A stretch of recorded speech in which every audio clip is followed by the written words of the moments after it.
தெய்வத்தின் குரல் முதல் பாகம். அத்வைத்தம், அகமும் புறமும்.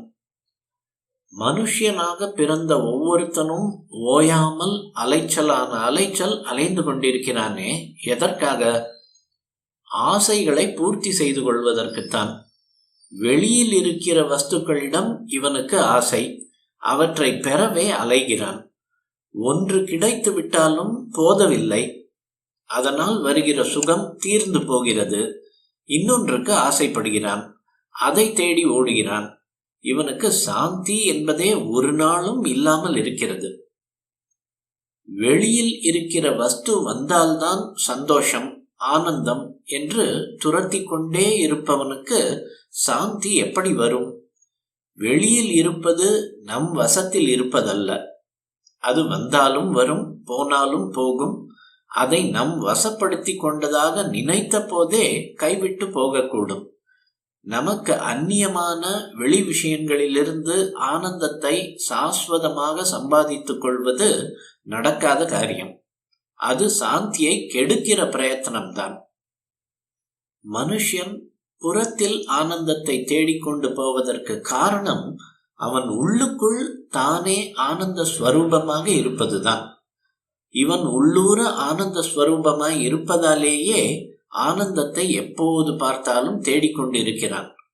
மாயையால் தானே ஆனந்த ஸ்வரூபம் என்பதை மறந்துவிட்டிருக்கிறான்.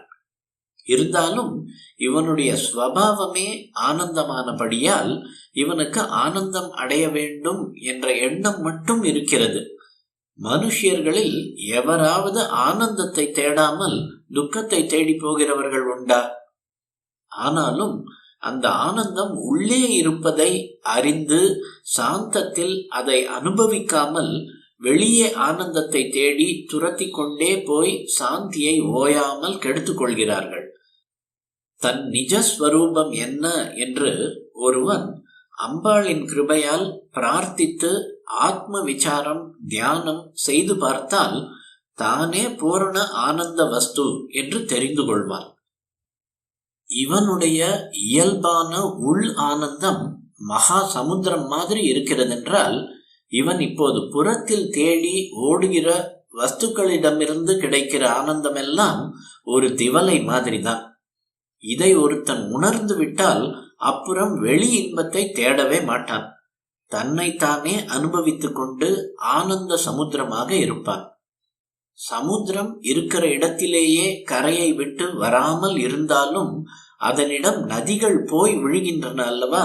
அப்படியே ஆசைகள் இவனிடம் வந்து விழுந்து சமுத்திரத்தில் நதிகள் விழுந்து மறைவது போல் மறைந்தே போய்விடும்.